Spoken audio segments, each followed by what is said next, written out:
Hey there, welcome to the CMMC Compliance Guide podcast. I'm Austin. And I'm Brooke. From Justice IT Consulting. We're here to help businesses like yours navigate CMMC and NIST 800-171 compliance. We're hired guns getting companies fast-tracked to compliance, but today we're here to give you all the secrets for free, so if you want to tackle it yourself, you're equipped to do so.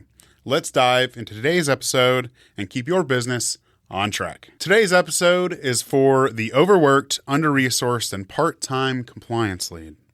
You know who you are.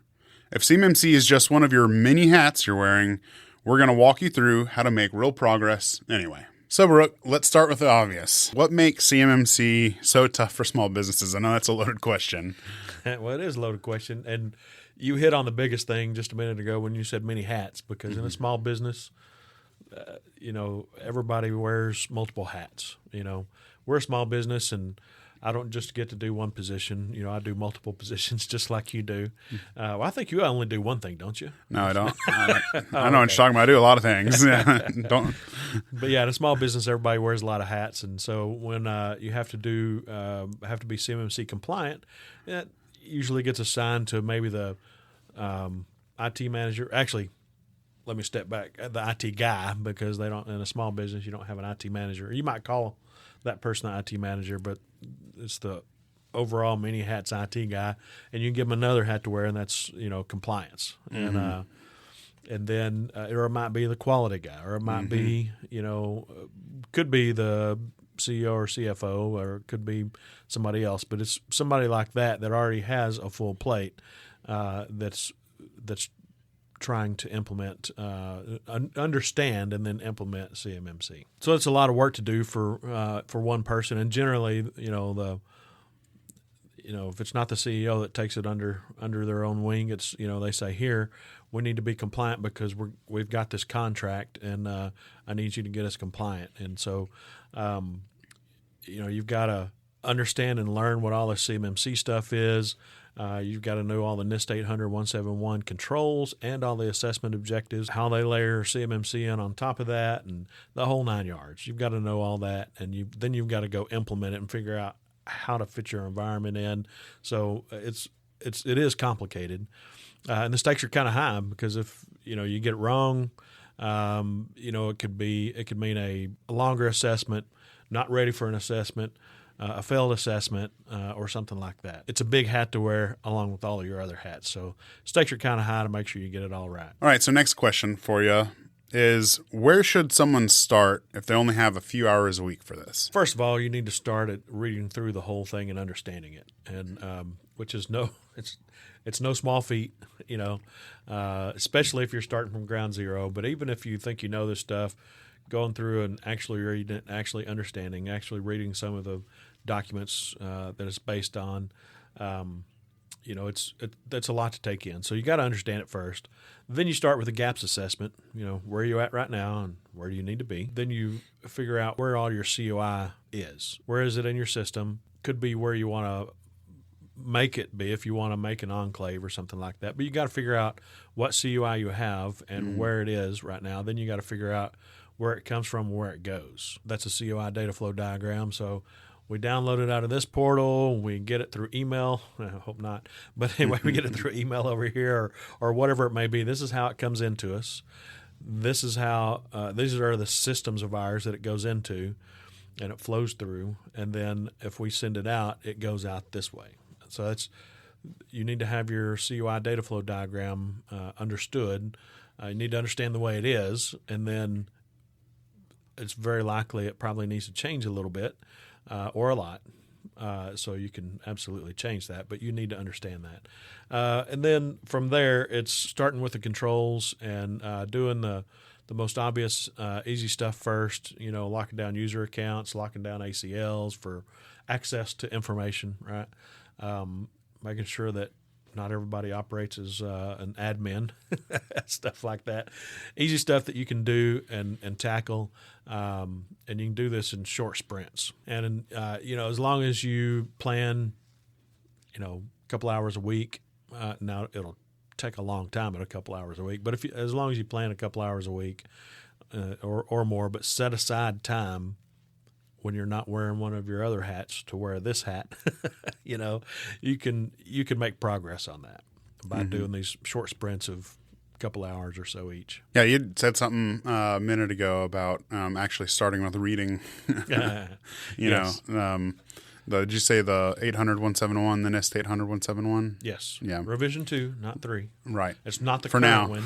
Yes, for now. For now, yeah. So it's I went on a meeting the other day with a prospective customer, and it was, it's always the quality manager and typically like the GM or owner, especially at these like aerospace machine shops and whatnot.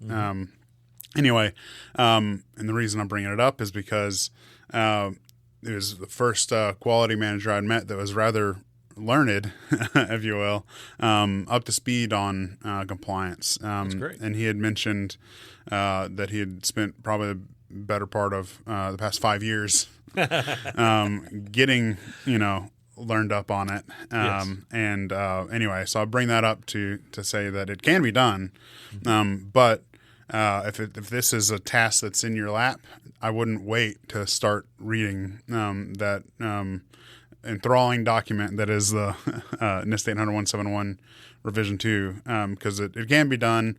You can get educated on it. You can do it yourself, but it does take some time. Maybe not, it doesn't have to take 5 years, but it takes some time to digest it and then start applying it. It does take some time to digest it. And there will be, if you're an IT guy or a quality manager and you haven't been doing compliance all these years, right? Then it's going to be something that you have to figure out and understand, because not surprise, not everything is just laid out 100% clearly in terms that everybody understands. You have to read through it. You have to read some of the documents it's based on and all that kind of fun stuff. So it's helpful to get other people's input, but you got to be careful looking on Reddit. You definitely have to be careful asking AI, because AI will lie to you. Yeah. It'll be very confident about it, too. It'll be very confident, and it'll seem very convincing, but AI will lie to you. So AI is good to use. I'm not saying it's not. AI is very useful, but you have to check it. Yeah. It's only as smart as everybody that has posted knowledge about it. So it can grab bad knowledge. So, but be very careful about AI, about, all these different social media sites, that you can go to and where there's CMMC groups. They're a great way to get some information and kind of muddle through some stuff. But really, you should, if you can ask some see-through PAOs or some assessors, some certified CMMC assessors or certified CMMC professionals questions, that's where you can really start trusting your answer. So it takes a lot of reading, a lot of discovery, and a lot of figuring these things out. And don't just take somebody else's word for it, is what I'm saying, especially AI. Yeah, basically what you're saying is there's no substitute for just at the end of the day looking at the documents and then the documents that it is referring to, for definitions or what else to get your answer. It's there's no replacement for that. You have to do that at the end of the day, whether talking to an assessor or someone like us or Reddit or something like that, and Yes. And so a quick little hack that helps AI be better, but certainly not, something to trust 100%, is if you upload the document into the AI and make it its reference manual, so that way it's not pulling from a large model that it's cobbled together. Like you give it essentially the model, the document, and then you ask it questions about the document. You'll get more reliable answers, but still that's not a substitute for figuring out yourself or hiring a professional to give you guidance, because it'll still make stuff up. But it's a good way to kind of cut your teeth and then use that understanding to then dive in and then reference the document yourself to verify, okay, what is this actually saying? So good hack, but not a solution. Absolutely. Yeah. Absolutely. And don't forget that this is not just NIST 800-171 R2. Yeah. It's also all the stuff for the DFARS rules, the CMMC stuff that they've layered on top of it, things that they've clarified in those rules, all that kind of fun stuff. So you have to read those. You have to understand those as well. See how ESPs are addressed, for instance, stuff like that. So absolutely, there's a whole host of information outside of just the 171 that will get you tripped up if you don't look at it as well. Yeah, I'm an IT guy. I say, give me the controls, let me look at them, and I can implement them. Give me this 800 171 R2, and I can do it. And then, but then, oh, well, you got to reference this. Or you got to reference that. Oh, there's CMMC stuff over here too. And, yeah, so it's it gets very complicated very quickly. So, we're talking about this and how complicated it is, and it is. But the question was, where does somebody start? And that's really with knowing where your CUI, what CUI you have, knowing where it is and where it comes from, doing a gaps assessment, and this can all be part of the gaps assessment, but it's doing a gaps assessment, drawing out a network diagram, a CUI data flow diagram, and understanding your systems, where your CUI lives, and keep in mind FCI as well. And then after that, the next point after that is implementation, and you just get the low-hanging fruit, and so you can feel some good wins. Remove everybody from the admins group, the local admin or domain admins group, if you have them there. Lock down your ACLs on your server, for instance, and stuff like that. But do the low-hanging fruit on the implementation. So that's really it, is how you get started. Let's say that you've ran a gaps assessment.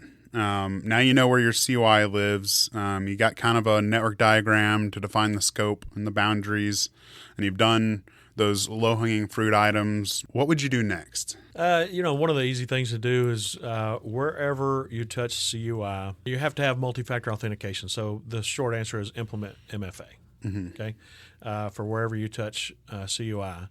So wherever you touch CUI, that has to be implemented, whether it's a privileged account or remote access or network access. So really, if it's not privileged access and it's not network and you only access CUI only on one machine, and it's kept on that hard drive, I guess technically you don't necessarily have to have MFA, but that's almost never going to be the case. So wherever you touch CUI, implement MFA. That's really a good one to start on. You can knock that out. Make sure it's good to have MFA anyway. And we just had this talk in one of our tech meetings the other day. Is that having the token, the MFA tokens, on your phone, that's great. That's less phishable, I guess, than an SMS password or an email code or something like that. But even that's getting more and more phishable with token theft and all that kind of fun stuff. And I know I'm kind of going down rabbit hole here, but if you look at doing something like UB keys or passkeys or something like that, Windows Hello for Business has to be implemented properly for any. But anyway, that one you have to make sure you implement properly for CMMC. Any of those are stronger MFA methods and less phishable, I should say. And there's even attacks on those to downgrade and all sorts of other stuff. If you go ahead and implement one of those less phishable MFA methods, it is a little more intensive, I guess, if you've not done it before. But I would go ahead and start there so you don't have to go back and change things later on. But as far as CMMC goes, MFA, however you get it implemented, and do MFA. So that would be a really big one, reasonably easy to get started on after you get the low-hanging fruit, I should say. Another one is FIPS validated cryptography for CUI. FIPS validated cryptography for CUI is required for any CUI that's at rest, in transit, or process. So processed, stored, or transmitted CUI, we shorten that to PST, right? And anyway, so any of the PST methods for CUI, then you have to have FIPS cryptography. So, so in other words, if you have a Windows server, you have CUI on it, you have to turn on FIPS mode and red alert here. Only server 2019 and 2016 or have a FIPS validated cryptography ready to go. None of the other newer models do. They're in the process, but they're not ready. Windows 10 and 11, there are no currently supported versions that have a full FIPS validated cryptography stack that you can use to implement for Windows 10 or 11. So good luck. They do make some exceptions for that, but implement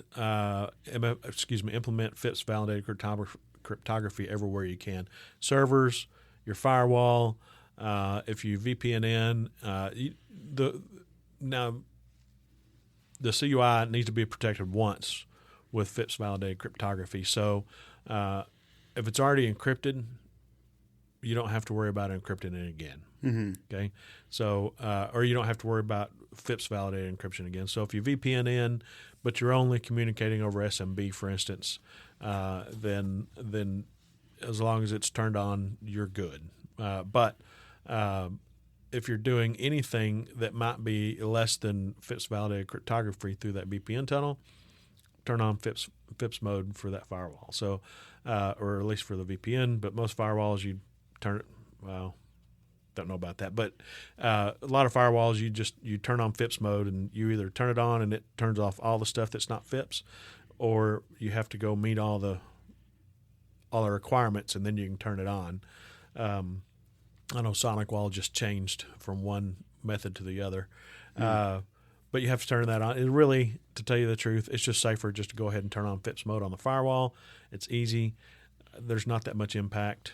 There is some, but it's all good stuff. So turn on that FIPS mode for the firewall is a good thing too. Any cloud services for CUI should be FedRAMP moderate, or should be FedRAMP authorized or equivalent.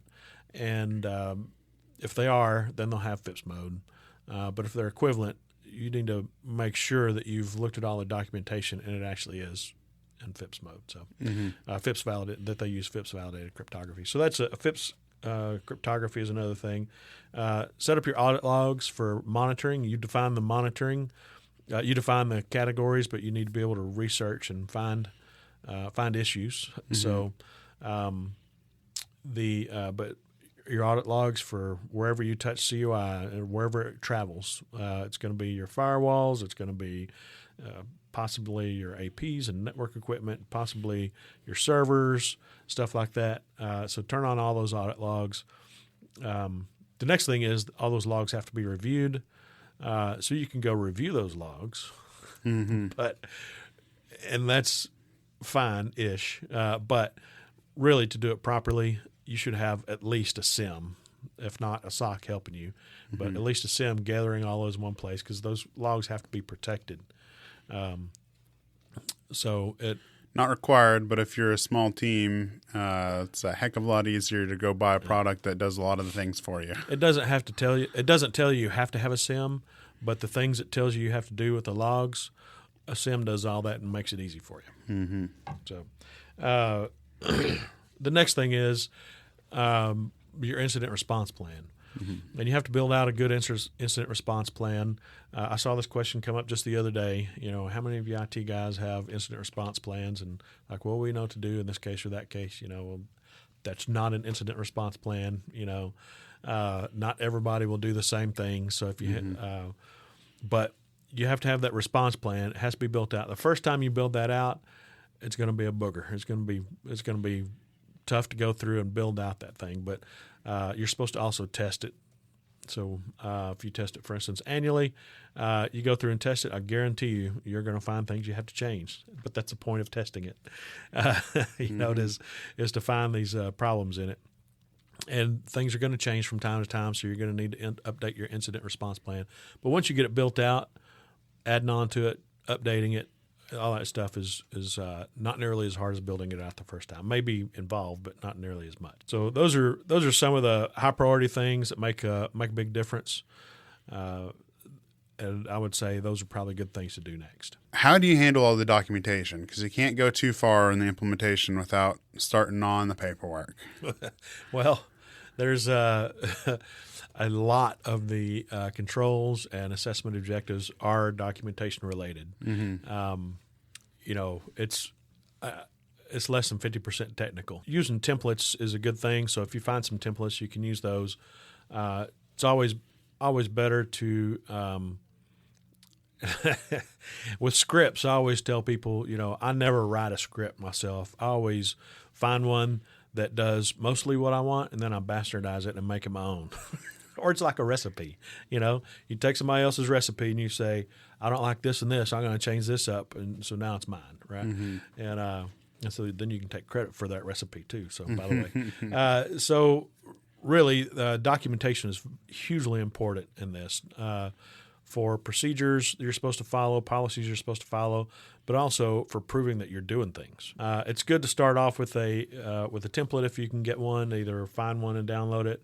The ones that you can download for free are so-so. There are good ones that you can buy, but either way you go, you're going to have to customize that policy, for instance. You're going to have to customize that quite a bit. I've been saying this a lot, but look at the assessment objectives. Fulfill those assessment objectives, and you won't have to, and that takes care of the control, right? So once you take care of all those objectives, makes it much easier. Some of them, like 3.1.1, that has six different things, and they're do this for processes, do this for people, do this for devices. Well, if your policy addresses people, devices, and processes, and says what you have to do with those, that you have to have authorized, and you have to configure them right and everything. So if you have, you can put all those together in one policy and make it sound a lot better than dividing them all up. This is what we do for processes. This is what we do for people. This is, so you can combine those. You can, or some parts of those. Point though is that you do have to customize those for how you do things. The SSP, you can use an SSP template pretty easily, and then put in what you do. The SSP, your system security plan, is going to be kind of at a high level what you do to fulfill those controls and assessment objectives. The policies are going to get down to the nitty gritty.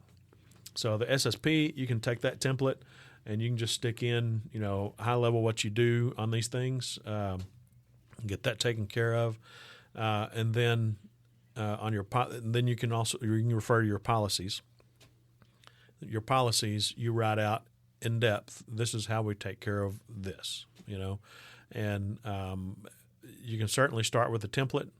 We start with a template, but they're heavily modified for that particular client. This is how we do it. In this instance, not everybody's the same, believe it or not. I know there's a lot of vendors out there that say, buy this solution here, put it in place, and you have your enclave, and you're good. And you just here's some documentation, and you're good to go. That doesn't fit. A box, that box doesn't perfectly fit a lot of people. So once you break that box a little bit, guess what? You've just brought more things into scope. So the truth really comes out in the wash, and the wash is the assessment. Because then the assessor starts asking questions, and you realize this perfect little silver bullet solution you bought is suddenly not a silver bullet solution anymore. Right.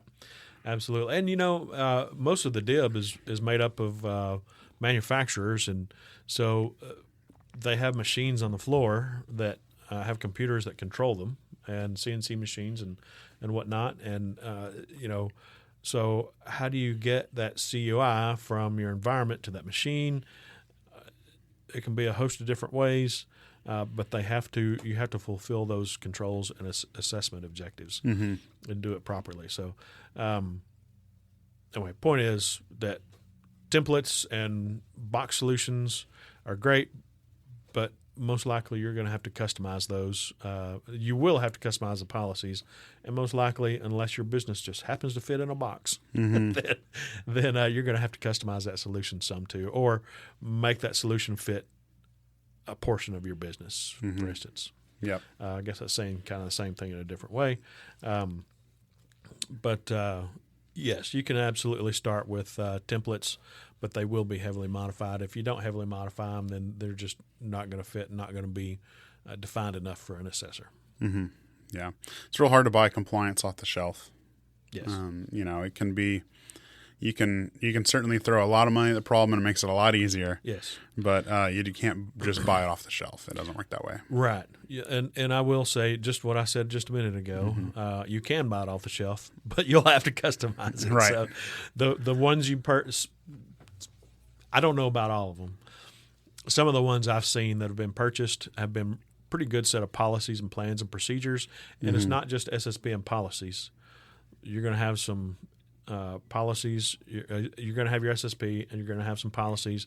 You're going to have some plans and procedures. You're also going to have lists. There's a lot. So, but the good sets include all that stuff to where you can customize it for yourself. They help you. A list, will help you. I got to include all these columns. That makes sense. Where otherwise, if you're creating your own list, you might accidentally leave something out that is, key to understanding. And this whole thing is also about the assessor understanding what you're doing and feeling comfortable with what you're doing. Because if it's not clear, they're going to ask a lot of questions. They're going to do a lot of testing. They're going to all that kind of fun stuff, and which is fine, but that leads to a lot more work. It also leads to discovering something. I left this out, which that's good if they discover that, but you should have already discovered it. And hopefully you'll discover that when you're trying to flesh out your documentation. Let's talk about time savers. What helps most when you're not full time on this? So there are some tools, there are some things that can help out that are time savers. An automated collection, evidence collection tool, an easy one to think of is your SIM. It gathers your logs. There are also other tools out there that vendors sell that will help you gather that information from different systems. Then you also have your continuous monitoring that you have to do. Continuous monitoring may be from an RMM or something like that, or monitoring and management tool, or something else related, and so that also gathers evidence automatically for you. So those kind of things are a time saver for you, where you don't have to go fill things out manually, go search for things, go run reports and export stuff. If you can have that stuff ready to go. And I guess maybe you might have to export it from whatever tool and put it into a GRC that you have, for instance, or in wherever your documentation archive is at. Speaking of that, another thing would be centralized documentation. So it's perfectly fine to have a bunch of Word docs and spreadsheets in one place where you keep everything located at, and maybe have version numbers or whatever you want to do on that. It's perfectly fine to do that, but that is a bit of a bear to manage when you're trying to manage, 20, 30, 40, 50 documents, and, did somebody take one and update it and forget to put it back, or whatever, so if you're the only one doing it and you're managing all that, then I guess maybe it's not that hard, but it's still a lot of documents to keep track of. If you have a GRC tool to store everything in, that is your centralized documentation platform. That is most of those GRC tools, and a lot of them that have CMMC in mind, not just an afterthought, but are built for CMMC. A lot of those will help you calculate your SPRS score. They can output a SSP for you. You can put your policies right in there. They can live as live documents and change them, and they'll automatically have version numbers. histories and all that kind of fun stuff. What's changed? You can assign responsibilities. So a centralized document storage platform, which is, I'll just say, a GRC tool, governance, risk, and compliance tool. So a GRC tool, the one that we use, and I'm talking about this all the time, but it's because I really like them, is Future Feed. We love Future Feed for CMMC. They've done a wonderful job with it. They've built it out very well. They continue to build it out. It's a very good platform. So go talk to Mark Berman, Chase Berman. They're good folks over there. But if you don't use Future Feed, use some sort of GRC tool. It really does help a lot. I know it helps us stay in sync with our clients. We're both looking at the same documentation and the same spot. It really helps out a bunch. Mm-hmm. Monthly review meetings help out, especially when you have a team and or clients or whatever. Monthly review meetings or more often while you're implementing things. But these are scheduled meetings are very important while you're ongoing and implementing this. But they're also important for some of your documentation as well, because you have to have certain meetings and updates every so often, and these meetings help fulfill that. But have scheduled meetings to help you go through things, make sure things are updated, make sure you're reviewing risk, reviewing security, all that fun stuff. Those really help out a lot.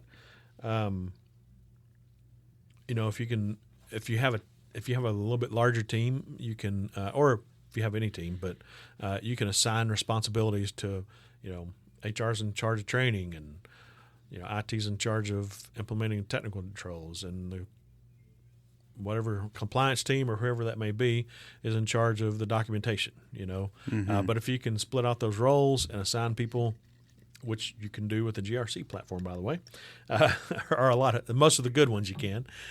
So that's a really good thing to do.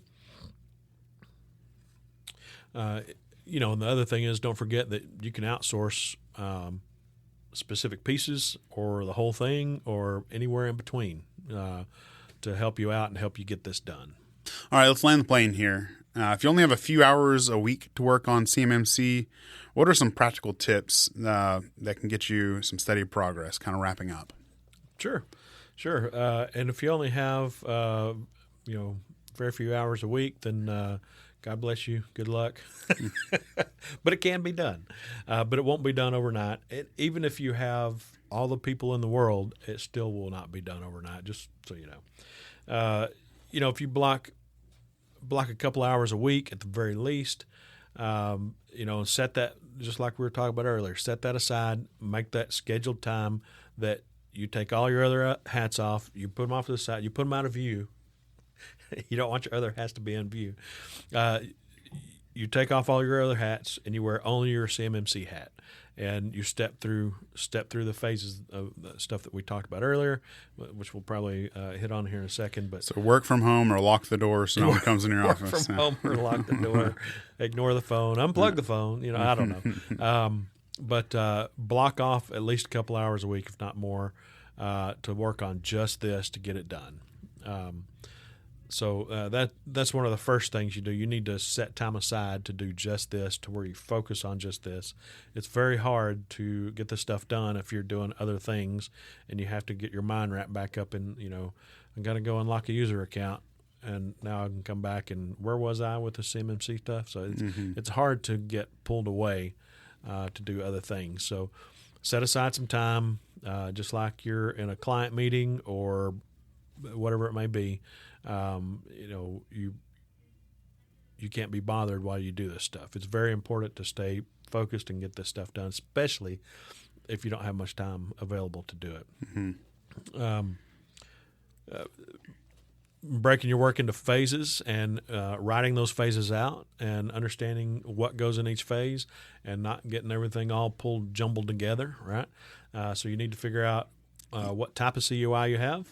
You need to figure out where it lives and where it goes. So processed, transmitted, and stored, right? So you need to figure out where it goes. I would, draw that out so you understand it and you see that visually. And then, do a gaps assessment and figure out where you're at, where you need to be. And then after that, the other phases are things that we talked about a while ago, is to do all your the next phase would be your implementation. So and break your implementation down into sub phases as well. They're going to be knock out all your low hanging fruit. Take people out of the admins group, by God, please. Lock down your ACLs on your server. Make use of groups, so that it's easier to do. All the low hanging fruit that you can get done that you should probably be doing anyway. Get those done. Then go for your big ticket items that make a lot of difference. Implement MFA, implement FIPS, stuff like that. Make sure that you have that going, and then make sure that you have your documentation spelled out. You can start off with your SSP, and say this is how we do things at a high level, and you can go back and change that anytime you need to. As you go through some of the stuff and figure out how you're going to implement this, you'll have a POAM, a plan of action and milestones, from your assessment. You can break that down into, and this is something I didn't mention a while ago, but you can take that POAM and say, here's all these assessment objectives, all these controls that need to be addressed that are not done, right? And that's what your POAM is. And then you can take those, group them together, and say, I can do these 10 items with this project. I can do these 20 items with this project. I can do this, these 2 things by doing this small project. Whatever it is, break it down into projects. Then you can also, from there, figure out what projects are just going to be just your labor and buckling it down and getting it done in that 2 hours a week you have, or how much it's going to cost. Am I going to need a new server? Am I going to need a new server for an enclave? Maybe.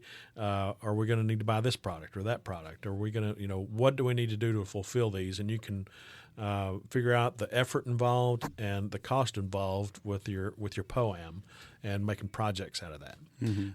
So that's a very important part, and that helps you with your implementation, breaking your implementation down into phases as well. So it's a very important, that POAM is very important to use to make projects out of. And I'll go back to GRC platforms. The good GRC platforms will help you with the POAM. You'll have your POAM, your items that you need to address. Then you can also make projects out of those within your GRC software and assign, criticality, effort involved, cost involved. You can assign all that. You can assign people to do them, the whole 9 yards. So that GRC platform can help with a lot of this stuff. So, but that POAM is very important during implementation because it is for implementation. But you can use that, as I said, to make projects out of it. For your policies and everything, you can, like we said, use a template approach. Be very careful with free ones. Always make sure they're up to date with the latest controls and assessment objectives and CMMC, all the stuff that CMMC requires. But you can use templates. Just make sure they're good templates. And I will tell you that the ones you can go purchase from some of the good, C3PAOs and other vendors, they're most of those templates are going to be better than the free ones you can find, but you can find decent free ones, I'm sure. So we use ones that we developed over time and changed a lot over time. We started this back in 2017, so I could tell you that our policies that we developed back in 2017 are not I guess they're the same policies that we had back in 2017, but they don't look the same at all. So they were more simple and more high overview back then, and now they're a lot more detailed. So, but that's the point with buying, good documentation versus something free you can find on the internet. So template approach is just fine. Just make sure you customize it for your use, because because even if another widget manufacturer that makes aerospace manufacturer that makes the same sort of widgets you do with the same sort of machines, they're going to have a different workflow most likely than you do. Maybe a lot the same, but it's not going to be exactly the same. And so their policies are going to look a little different than yours, for instance. So point is, you have to customize those policies. If you have more than one person working on it, and hopefully you do, then you can assign responsibilities. Even if you don't have more than one person working on it, and you have an HR person, for instance, you can say, hey, our training platform that we have, that you make everybody take this, little 5-minute cybersecurity training, I need to add these things on it to cover CMMC. And most training platforms will have that, or you can upload or create some custom content for those training platforms to use, or you can develop your own training program too. That's always okay. But any of those you can assign to somebody else. That's always a good thing to do. Again, tracking your progress visually, and I'll go back to a GRC platform. A GRC platform will do this as well. But if you have one document, or maybe even more than one, but if you have one document where you can track your progress in a spreadsheet on all these different controls, and there are lots of templates that will help you do this, for spreadsheets. But track your progress visually, all in one where it's easy to see. That will help you go through this, not be overwhelmed. There's lots of them that'll help you track your progress, but they're complicated to use, and those just help to blow your mind up. One of the other things is, even if you are the only one doing this, and you wear 4 or 5 other hats, and now you're in charge of compliance, then a good thing to do is outsource. Outsource key pieces that you need. Outsource your SSP and policy and documentation creation. Whatever it is, outsource something to help you out, and that also helps you. Not only will it help you get it done faster, but it helps you with good advice. You get some good advice now. Preferably, you want somebody with some. At least an RPO, but preferably maybe a CCP or CCA on staff. CCAs, I know, can help out with this. I would imagine most of them are going to be there's going to be a good deal that are tied up in assessments and won't have time for a small engagement. So, but folks that have those companies that have those folks on staff and do implementation.